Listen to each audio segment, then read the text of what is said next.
Continuando o estudo de estruturas isostáticas, veremos um novo elemento. Até então, vimos estudando o comportamento, diagramas e ações de apoio de vigas isostáticas. Começaremos agora o estudo de pórticos.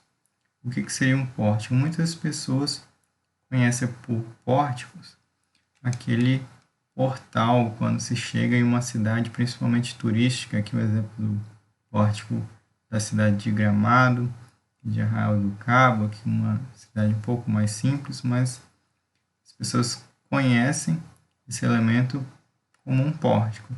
Outras pessoas conhecem o conceito de pórtico como sendo uma estrutura geralmente pré-moldada ou metálica, que é ligada, as barras são ligadas e forma aqui o esqueleto da estrutura. Aqui tem um exemplo um pouco mais elaborado com tirantes. Então, esse seria o conceito que algumas pessoas têm por pórtico. Mas o que seria pórtico? Aqui um último exemplo, uma edificação. Para você conseguir determinar os esforços, você precisa simplificar algo que é complexo, uma estrutura como um todo, tem vários tipos de materiais, ligações, então você simplifica uma estrutura mais simples. Aqui, por exemplo, um pórtico espacial com várias barras ligadas entre si, para simular o comportamento de uma estrutura real. Isso que seria o pórtico? A definição é que pórtico é uma estrutura composta por elementos lineares, geralmente pilares e vigas, conectadas entre si através dos nós, que não permite a rotação entre as barras. Os pórticos são capazes de resistir esforços normais, compressão e tração, esforço cortante e principalmente esforços de flexão. Aqui nós temos um exemplo de um pórtico mais simples. Eu tenho duas barras verticais e uma horizontal, sendo que essas barras são ligadas através dos nós que estão nas ligações que são as ligações entre as barras.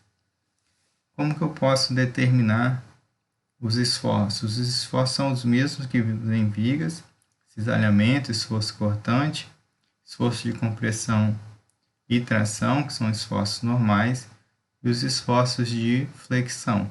A diferença é que, além de eu ter uma barra horizontal, eu também posso ter barras verticais, e essas barras são ligadas entre si.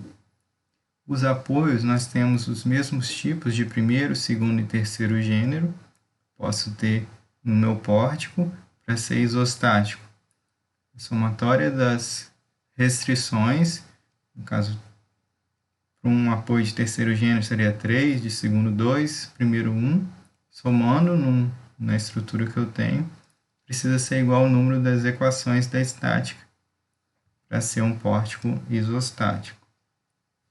Com relação aos diagramas, segue o mesmo procedimento que foi realizado em vigas, determinando as seções principais, depois marcando os esforços em cada ponto-chave, depois que é determinado.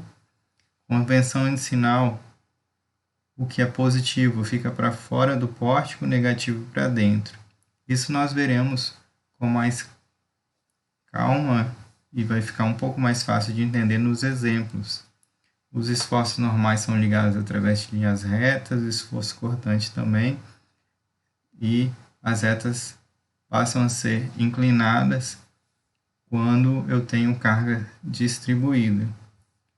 No diagrama de esforço cortante vai haver uma descontinuidade se tiver carga concentrada, e no meu diagrama de momento fletor, quando tem carga concentrada, vai aparecer um ponto anguloso. Sobrecarregamento distribuído é representado através de uma parábola, o meu diagrama. Então, os passos são os mesmos que nós fizemos para os diagramas de vigas também.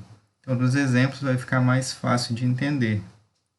Sendo que para determinar o diagrama de esforço cortante e o de esforço normal, vou estar demonstrando uma forma mais prática, sem precisar encontrar o esforço em cada ponto-chave, traçando diretamente em cima do desenho do pórtico o diagrama dos esforços cortantes e esforço normal. A convenção de sinal é a mesma que usamos em vigas. Olhando pela esquerda, nós temos uma convenção, pela direita outra. Nós sempre estaremos olhando pela esquerda para não confundir a questão de convenção de sinais. Esse é o primeiro exemplo que nós veremos como que podemos determinar as reações de apoio e traçar os diagramas. Nessa primeira semana, estaremos fazendo as reações de apoio. Nós veremos esse primeiro exemplo e um segundo com a carga distribuída. Então, nos próximos vídeos, veremos esses dois exemplos para ver o procedimento para se encontrar as reações de apoio. Bom estudo para todos!